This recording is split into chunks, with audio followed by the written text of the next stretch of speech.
लेकिन आप किस स्टाइल में रहते हैं उसकी कुछ तस्वीर मैं लोगों को दिखाना चाहता हूं। दिखा दो।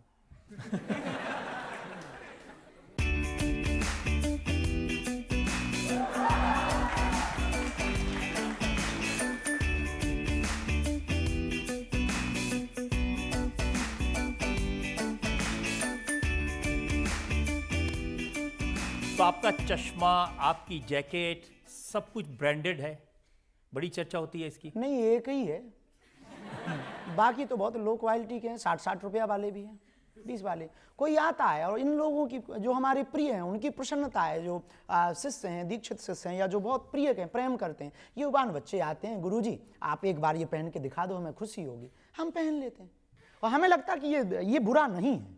इसलिए बुरा नहीं कि हमने ना तो कभी संन्यास लिया, ना हम साधु हैं, और जब साधु नहीं है ना हमने ऐसी कोई घोषणा की, तो ये पहनना बुरा नहीं है। जब इस देश में बलात्कार करने वाला करोड़ों के मकानों में रह सकता, नाचने वाला अरबों खरबों के बंगले और गाड़ी में रह सकता, देश में गद्दारी करने वाला, घूस लेने वाला व्यक्ति इस देश में बड़े बड़े बंगलों में, बड़ी बड़ी गाड़ी में रह सकता, तो एक साधु को कोई दे दे और वो चश्मा पहन ले तो वो जी सकता है। यार ये कोई बुराई नहीं है। हाँ,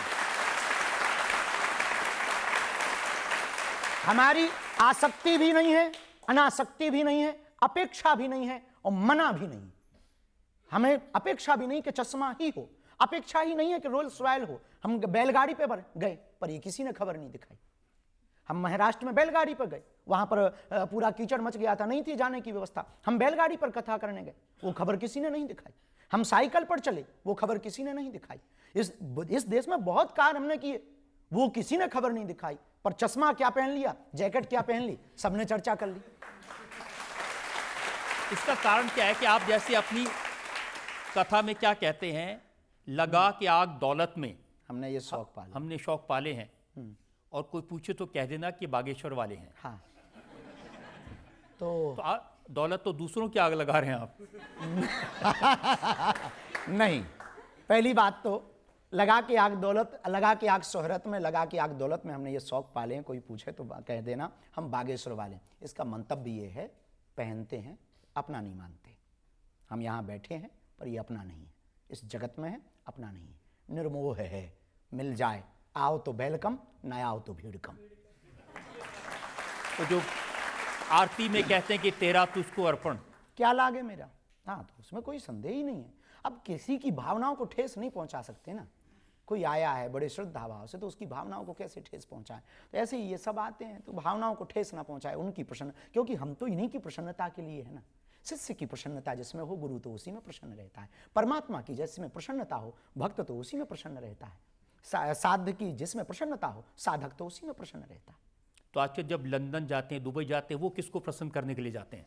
वो हिंदुओं को प्रसन्न करने के लिए, वहां पर रहने वाले भारतीयों को प्रसन्न करने के लिए, वहां पर रहने वाले मूल परंपरा के लोगों को प्रसन्न करने के लिए, वहां पर रहने वाले अंग्रेजों को आकर्षित करने के लिए कि तुम हमारे यहां आए, अब हम तुम्हारे यहां आए, तो आओ भाई साहब, वेलकम टू यू। तो क्या बुराई है? हमें नहीं लगता कि ये बुराई, जाना ही चाहिए, साधु को जाना चाहिए, ताकि हमारी परंपरा का प्रचार हो, हमारी संस्कृति का प्रचार हो। पर एक बात हमारी पक्की है, विचार भले ही नए लेकर चलते हैं, संस्कार पुराने लेकर चलते हैं। लेकिन मैंने ये भी सुना कि लंदन में एक बाथरूम में अटक गए आप काफी देर। ये खबरें पता नहीं कहां कहां से खोजते आप।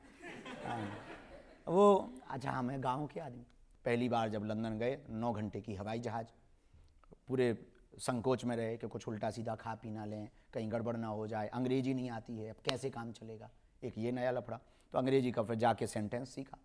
एक सेंटेंस में अपन ने पूरी देशों की यात्रा कर ली। I can not speak in English but I understand your feeling.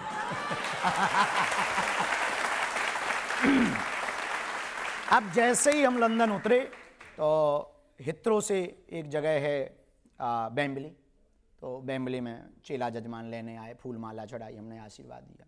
तो घर ले गए, बोले महाराज ये घर है। तो हमने देखा, पहली बार लंदन गए, पहली बार विदेश गए, प्रथम यात्रा थी हमारी विदेश की। तो हमने मकान देखा, तो हमने लकड़ी का मकान अच्छा लगा, सुंदर बढ़िया, नीचे कारपेट बिछा, मोटा गद्दा।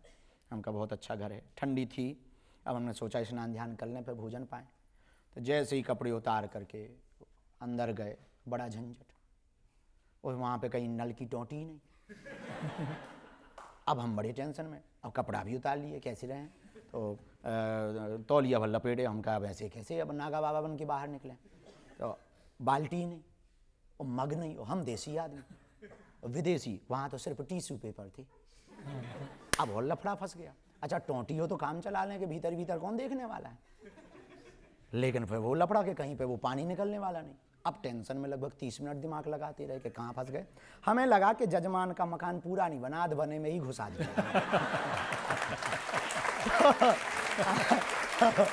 फिर जो बटन लगे तो हमने कहा बटन है तो मतलब कुछ ना कुछ तो लफड़ा है। तो हमने जैसे ही बटन दबाया तो उसमें सावर ऊपर छत में था, तो पानी नीचे गिरा, सो गरम गिरा, सो हाथ जल गया। अरे हमने कहा गरम भी यही है तो ठंडा भी यही होगा। तो फिर उसको भंजा के जैसे तैसे नहा करके निकले। जजमान बोला गुरुजी कोई असुविधा तो नहीं, हम कही एक भी सुविधा नहीं। बोले क्यों? अरे हम कहा मकान तो तुम्हारा करोड़ों का है, 60 रुपया की बाल्टी और 20 रुपया का नल फिट नहीं करवा पाए। तो उसने फिर उसके दूसरे दिन पर देसी व्यवस्था भी अपनी, और उसके बाद में फिर हम जहाँ भी जाते हैं तो पानी की बोतल जो प्लास्टिक वाली है वो ले जाते हैं, और बाथरूम जैसे ही जाते तो वो काट करके रख लेते हैं, अपना काम चलता। तो पिज्ज़ा खाने को मिला तो भी आप शॉक्ड हो गए थे? हाँ वो पिज्जा, आज आपके पास सब खबर है।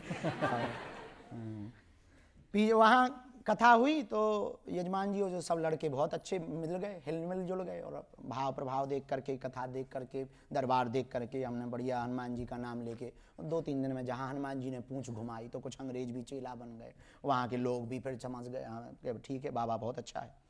तो गाड़ियाँ ले करके एक दिन बोले गुरुजी चलो लंदन घुमाते हैं, कुछ दिखाते हैं। तो एक वहाँ के महाराज जी भी थे वो भी गए, त्यागी जी भी थे वो भी गए। तो गए तो बोले आपको हम पिज़्ज़ा खिलाते हैं। हमने तो कभी खाया नहीं था।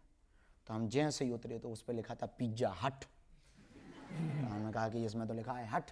तो उन्होंने कहा हट का, बोले हट का मतलब मकान होता है। और हमने जब गोरी मेमन को देखा वो पिज्जा ऐसे प्लेट में धरे हो खाएं, लंबी सी, वो भाई वो सफ़ेद सफ़ेद हमने देखा। तो हमने जब उस पे पिज्जा पे डली हुई देखी, हमने कहा ऐसा लग रहा है जैसे छोटे बच्चे ने जुकाम कर दिया।